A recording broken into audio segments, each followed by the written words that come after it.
Yun na lang yung ano natin diyan eh.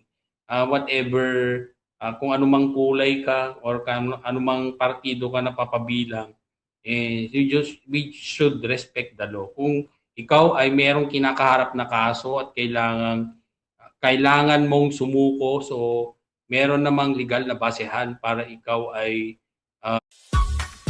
Get the top restaurants in town delivered straight to your door. Download the Foodpanda app and order food you love.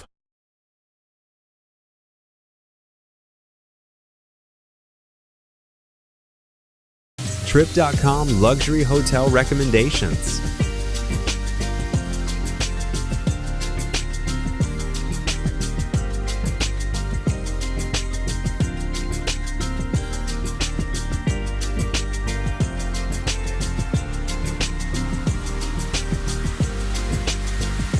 Book now to enjoy top-notch service.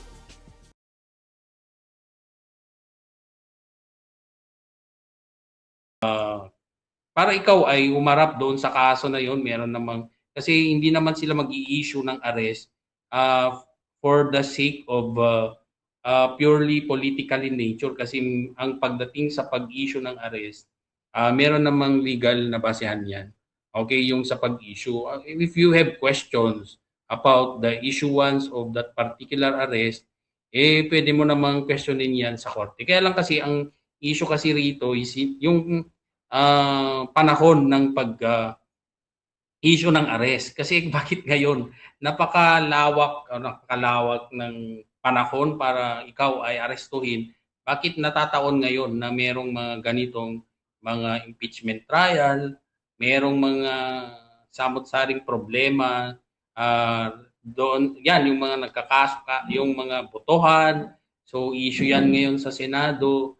Pag-issue ng majority, para kasing hindi napapanahon. But then again, when you talk about issuance of warrant of arrest, yan ay nai-issue sa kadahilanan na meron legal na basehan. So hindi naman yan maliciously being issued, okay, by the court kung nag-i-issue yung korte ng ating warrant of arrest. So merong determination yan ng before we call it administrative probable cause, pero ngayon it's already called yung prima facie evidence with reasonable certainty of conviction. So yun nga yung ano natin, may basehan yan bago sila nag-i-issue ng mga aresto, ganyan. So sana naman sa filing ng case, kailangan yung mga ganyang kataas, okay, ng antas ng probable cause for you to face a complaint or criminal complaint or an information in court. So na eventually that would also be the basis for the issuance of arrest. So wala naman kung nakikitang mali doon sa pag-issue ng arrest warrants dito sa mga concerned politicians. So yun naman. So hindi naman yung overnight gagawin yung issue para lang madaliin, para iharas ka. So I hope wala namang ganun na intention doon, kasi we have heard that already in the past.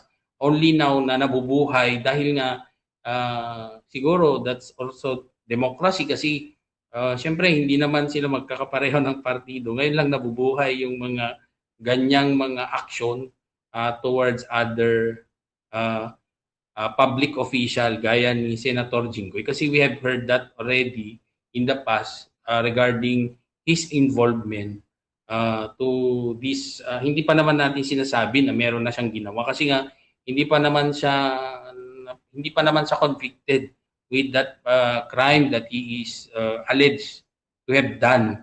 Okay, so allegation pa lang naman 'yan. Kaya hindi naman 'yan ibig sabihin na meron na siyang ginawa.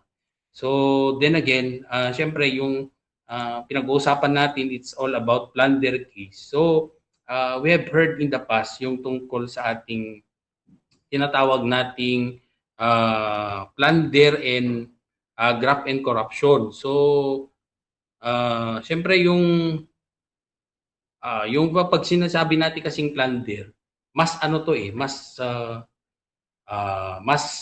mabigat ang parusa ng plunder kaysa yung naririnig natin na graft cases. Kasi nga 'di ba, meron nga tayong narinig na napagpiyansa si former Secretary Bonoan. Okay? So nakapagpiyansa siya kasi nga yung kasong kinakaharap niya is not plunder.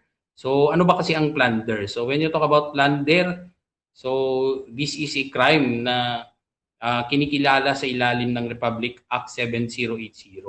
So sa simple nating paliwanag, ibig lang sabihin na when you talk about plunder, yan ay ginawa ng isang publikong opisyal or public official na 'di ba yung nagkamkam ng sandamakmak na kayamanan or through ill-gotten wealth. Okay, na ang kabuuang halaga ay hindi bababa sa 50 million. So, ibig bang sabihin na yung 50 million na yun ay siya lang yung gumawa? Hindi naman.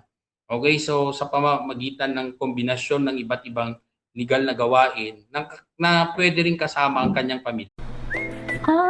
School play na next week. Kailangan na natin bumili ng costume ni Ana. Bida pa naman siya. Relax ka lang. Ito na nga oh. Maglo-loan na ako kay One Hand. Di ba matagal ang proseso? Hindi napakabilis nga oh. One valid ID lang. Approve na ako in 5 minutes. Oh, ang bilis! Teka, magaan ba naman ang payment? Oo naman. Flexible ang payment terms nila hanggang 9 months. Tapos 0.025% lang ang daily interest rate. May costume na si Ana. Salamat, One Hand! Click the link below for fast application. Sagot ka ni One Hand.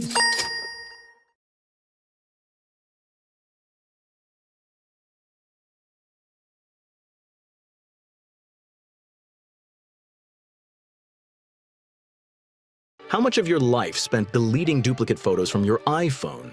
Well, an average person consumes an hour to free up iPhone storage, which over your lifetime, more than 2 years. But don't worry, I have a solution for that. Open this. Optimize storage.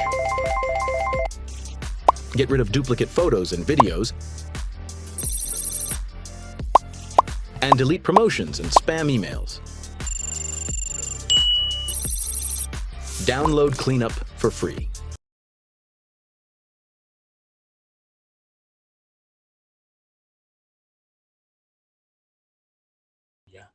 Okay, so hindi lang siya kasamang pamilya niya through their, and of course hindi lang yan minsanan na ginawa niya, kundi yan ay sa pamamagitan ng series of acts or kombinasyon ng iba't ibang illegal na gawain. So which include of course or not limited to the following: yung pagnanakaw, paglustay ng pondo ng gobyerno, yung kanilang pagtanggap ng kickbacks or yung mga komisyon. Okay, merong nakitaan ng pang-aabuso sa posisyon na nagpayaman sa kanila or yung paggamit nila ng mga dummy or front para itagong kanilang yaman, or iba pa yung ngayon sabi ko analogous to the foregoing, or iba pang katulad na corruptive act.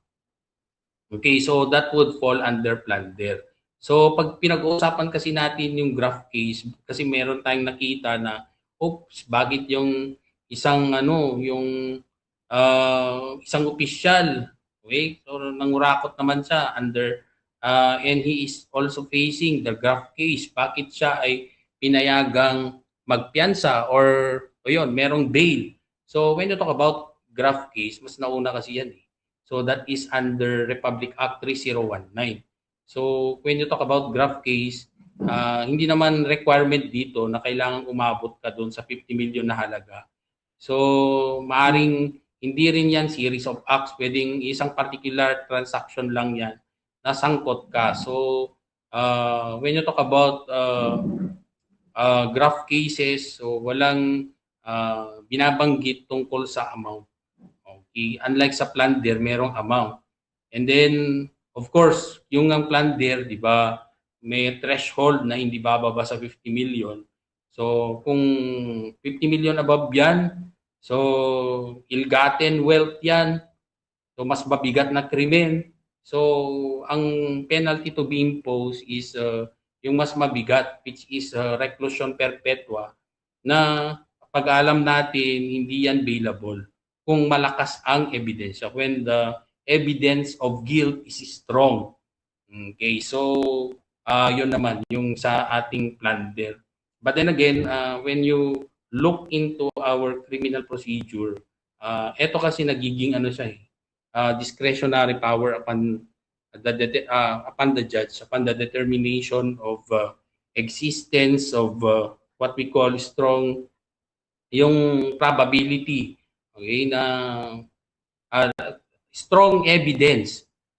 Okay, kung malakas yung ebidensya at siya ay kumakaharap ng krimen facing with the penalty of reclusion perpetua, so non-bailable yan. So when you say non-bailable, hindi ka pwedeng magpiyansa, but then you can always request the court to post bail for non-bailable offense.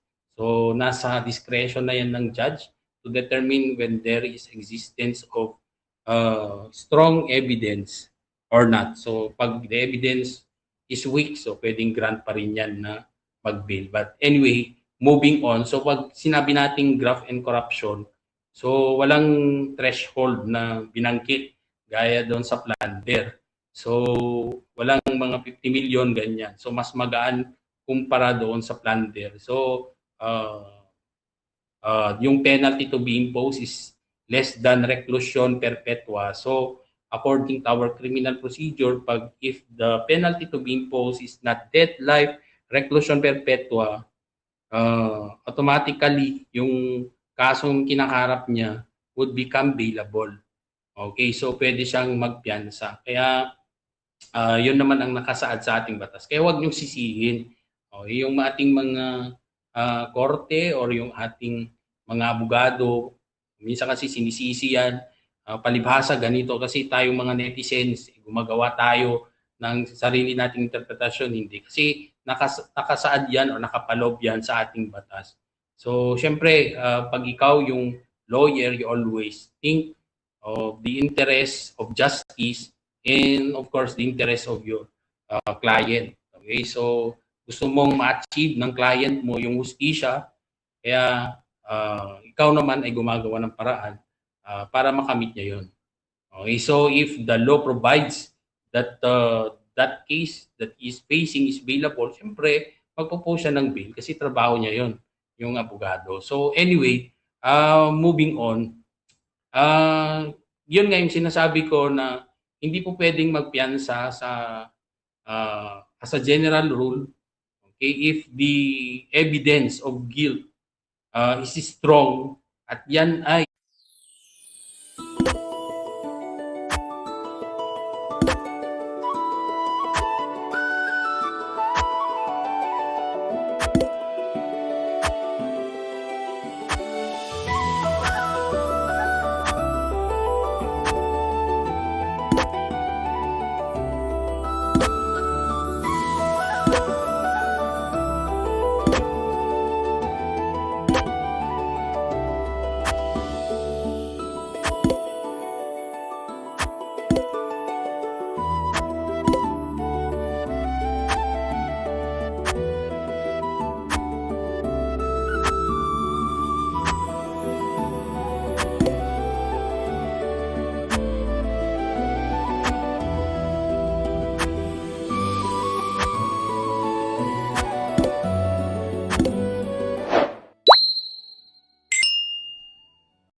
yung penalty to be imposed is may parusang reclusion perpetua, so that would be non-bailable. Okay, so non-bailable. So it doesn't mean na non-bailable, hindi rin. Kasi pwede ka pa rin mag-motion to post bail for non-bailable offense. So yun naman yun. So hopefully naipaliwanag natin ng maayos. So yung mga natin, netizens natin, dami kasing yan marami kasing ma'am, maraming lalabas na yung mga gumugulo sa isip ng ating mga tagapakinig pag naririnig nila yung plunder. So babalik ulit sila doon sa pinagmulan din ng if I remember it right, di ba? Na-create ngayong kasong plunder. So ang popular na kumarap ng ganitong kaso before is si former President Joseph Estrada. So di ba ngayon si naman yung kanyang anak si Jingo Estrada. So previously si Joseph Estrada ay kinasuhan din ng plunder nung siya ay naging pangulo. So and he was even sentenced by the Sandigan Bayan way back 2007. So ngayon ang tanong ng karamihan is bakit nakatakbo pa siya bilang mayor ng Manila, tama po ba? So nakatakbo siya. So iisip ko ano bang nangyari noon. So when you talk about sabi natin sinentensyahan na siya. So despite na meron ng sentensya sa kanya na reclusion perpetuo, bakit nakalaya pa rin siya at nakatakbo? So meron naman kasing tinatawag na presidential pardon, on the part of the president. So ibig bang sabihin na napawalang sala siya sa kanyang krimen? Hindi naman acquittal yun. Yun ay pardon. So pag sinabi kasi nating acquittal, papawalang sala ka. Okay, so ang hukuman ang nagsasabi na wala kang kasalanan, pero sa punto sa kanya, meron siyang tinatawag na conviction. Okay, so ground naman, ground or basis for the granting of presidential pardon is dapat ikaw ay convicted. So during the time of Gloria Macapagal Arroyo, so pinagkalooban siya ng tinatawag nating presidential pardon. So yung pardon, yan yung remedy or that is one way of ang tawag doon yung para mapawalang matanggal ang hatol sa'yo na pagkakulong. So although sabihin natin na may hatol ng pagkakasala, ngunit pinapatawad ka sa pamamaraan ng pardon. Okay, sa pamamagitan lang ng ating presidente. So during the time of President Gloria Arroyo, so pinagkalooban niya ng presidential pardon si former President Erap. So ang gulo, di ba? So kaya siguro nagkakaroon ng kung ano-anong naglalaro sa isip ng ating mga netizens. But then again, sa punto na to ngayon, when you talk about Senator Jinggoy, so meron siyang kaso na plunder. So this is non-bailable. So aarestuhin siya. So that is what is happening. So kung nangyayari man ito, di natin alam kung that is political persecution kasi we all know that in the past meron na nga rin siyang mga naririnig natin, meron na rin tayong naririnig ng mga kasong ganito na nababanggit na kakaharapin niya before. So it so happened na ngayon lang nila in-effect yung mga ganitong aresto. Yun lang naman ang issue dito. Okay. Sir, nadakamat mo dati presidential pardon na. So, sir, kasano kabilag na dati presidential pardon na attorney? Okay. So, pag presidential pardon kasi, hindi naman ibig sabihin na napawalang sala siya. Kasi ang requirement to be granted presidential pardon is for you to be convicted. Okay, gaya ng kay Senator Trillanes, di ba ma'am? So, nakulong na siya dati. Pero when former President Noynoy Aquino became the president, so he was granted also presidential pardon. So doon sa presidential pardon, it also includes yung kanyang restoration of his New user benefits are here. Book a hotel now and enjoy a 10% discount.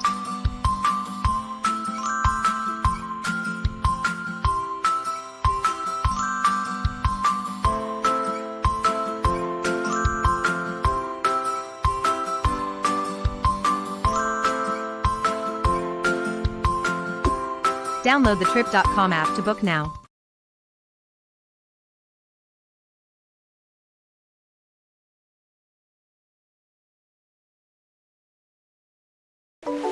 Find the top family hotels with Agoda. Book your next family holiday now and make it the best ever. See the world for less. Download now.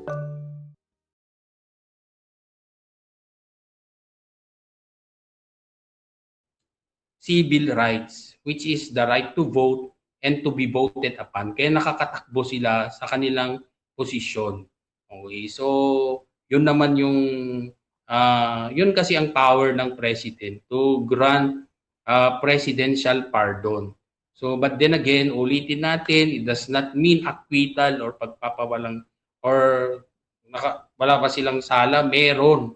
Kasi nga ang requirement for you to be granted pardon, dapat you have been convicted. Okay, so doon sa conviction, so upon dahil nga convicted ka na, sa kulungan ka, so pinapatawad ka na or pinapagaan yung epekto ng iyong parusa, kaya ginagrant ka ng presidente.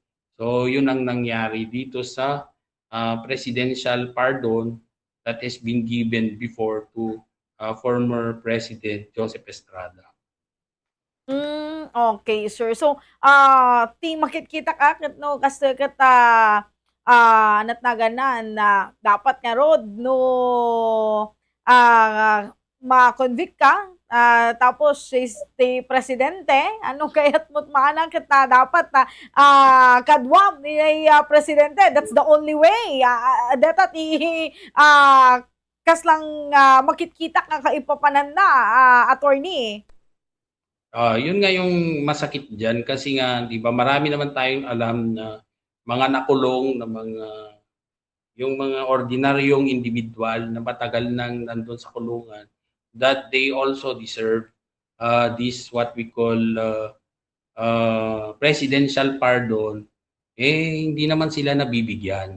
So parang naging selective tuloy ang tingin ng tao pagdating sa pag-grant ng presidential pardon.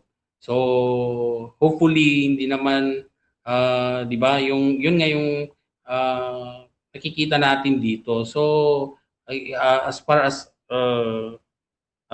my memory, okay, so ang nakita nating nagbigay talaga ng mga pardon sa ilang individual sa iba't ibang kaso is the former President Rodrigo Duterte. So siya yung nakita natin na talagang gumamit, talagang highly publicized yung mass granting of presidential pardon to different individuals who are facing different cases. So naawa siya doon sa mga matagal na nandun sa kulungan. So sabi niya they also deserve to be free considering that they have already served so much. Okay, so they have suffered so much. So kung tayo mabigyan natin yung mga kilalang tao na ilang buwan lang na nandun sa kulungan and we have them freed from their di ba sa kulungan, so how much more to these people who have been there for how many years already. So sabi niya, okay, so we have to grant them presidential pardon that they really deserve.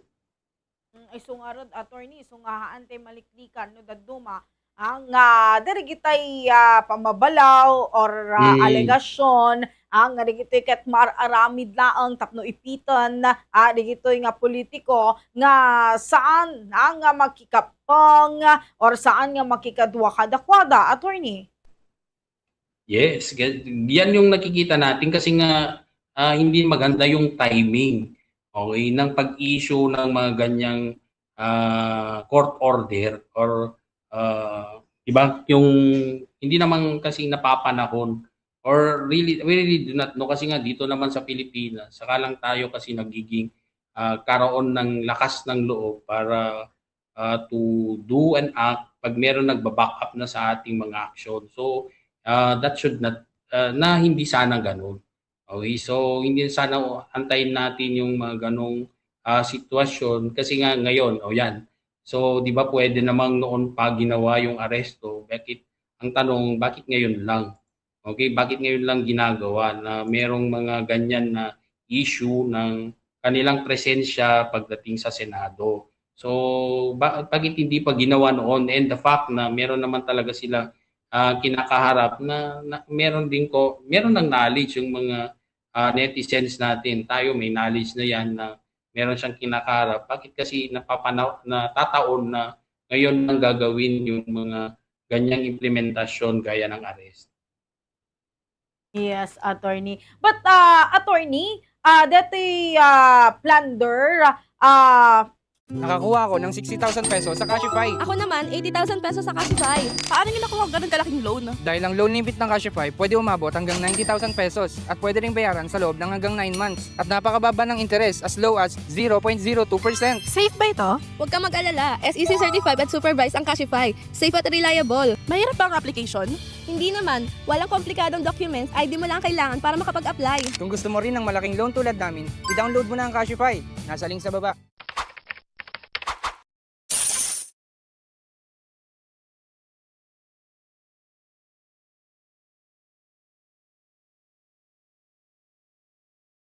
Hello girl, may chika ako sa'yo. Uy, ano yun? 0% interest pala ang unang loan sa OLP. Oo, SEC-registered din yung OLP alam ko. Grabe, ang dali mag-apply. Valid ID lang, tsaka selfie yung kailangan. Yes, ganun lang kadali. Kaya huwag mo nang palampasin. I-download mo na yung OLP app. Approve ako agad in just 5 minutes lang. Kaya mag-apply ka na rin, girl. O sige na. Da-download ko na. Oo nga, para friendship goals. Charis! Ano ba hinihintay nyo? Mag-apply na rin kayo.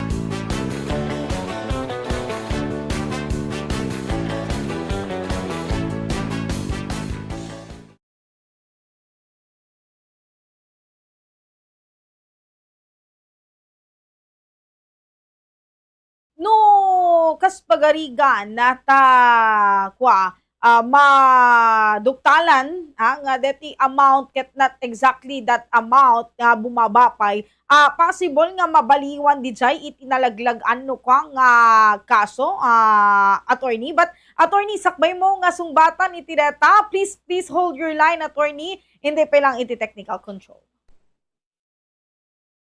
Dagiti sintomas ang makapaspasar ti hypertemia ti maysa nga tao. Umuna, saan na makapagsarita nga nasayaat wenno nalawag. Maikadwa, saan na makontrol ti panagtagerger ti maysa nga individual. Maikatlo, makapasar ti panakaulaw, arig na nakabanbanog ken disorientasyon. Ken maikapat, tapan nakapukaw ti memorya.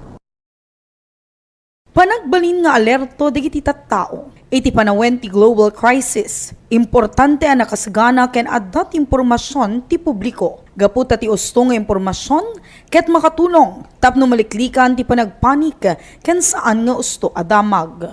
Ti Pilipinas ket agdepdependar iti angkaten a petrolyo manipod iti sabali a pagilian. No adaan ti gubat kada iti pagilian amang parpartuat ti krudo. Direkta ang maapektaran ti preso dagiti petrolyo iti sabali a pagilian akas siri agdama ang mapaspasamak ditoy Pilipinas. Epekto iti global economy. Ti agtultuloy nga tensyon iti Middle East ket mabalin nga mangitunda iti panagkinad iti global economy. Inflation. Ti panagnato ti presyo ti enerhiya ket mabalin na mangitunda ti inflation. Wenno panagina kariti kang runaan na amagatang iti merkado. Iti baet ti global energy crisis napateg nga agbalin na responsable iti panagusar ti enerhiya. It depend dagiti silaw ken appliances no saan nga us-usaren. Ti simple a panagtipid ti kuryente ken gasolina ket makatulong tapno makisayan ti epekto ti krisis. Ti global energy crisis ket may sa pamalakip ada iti pasamak iti dumapaset ti lupong ket daan epekto iti naldaw nga panagbiag isut gapuna kasapulan ti panang suporta kadagiti addang iti sustainable energy. Amoy kadi nga adda dagiti kolor a paborito dagiti lamok. Dagitoy ket tinalabaga. Orange nangisit ken siyan. Ti kudil ti tao ket mangiparparok ti red orange as signal isut gapuna nga attractive ditoy ti lamok isut gapuna ano mahilig kada iti narangrang ken dark colored abado ket masapol iti nananay a panaganad gaputa dakdakkel ti tsansa a puntiryaen ti lamok. Amuyo ka di ati pusit, ti kadakkelan ti mata kadagiti ayop, nga agnanayad ito ti danom, kasapulan dagiti pusit ti maaddaan, tinananay apa nakakita, tapno agbiag itinalidem nga aglawlaw. Iti kada mata ti pusit, ket mabaling nga maaddaan ti kaakaba at 30 sentimetro. Ti kastoy a kaakaba ti mata ti pusit, ket naidumduma ngem isu ti kasapulan, tapno makita dadagiti banag aging ga iti 2,000 a metro ti kauneg na. Dagiti benepisyo para kariti solo parents. Umuna, 7-day parental leave para kariti working solo parent. May kadwa, 1,000 monthly cash subsidy para kariti minimum wage earners wenno nabababapay.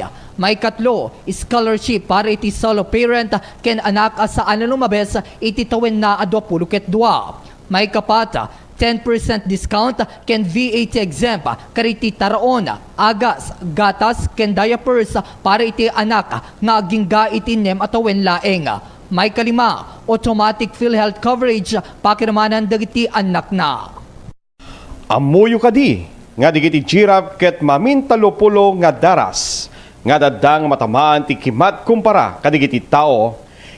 Iti tawen 1996 aging iti tawen 2010 nga dayti ni record nga 5 nga giraffe tinamin pinsan nga natay kalpasan nga nakimat. Iti 1,000 nga giraffe iti kada tawen 0.003% ti posibilidad nga damatay nga giraffe katukad dayto iti mamintalupulo nga daras dagiti matmatay nga tao.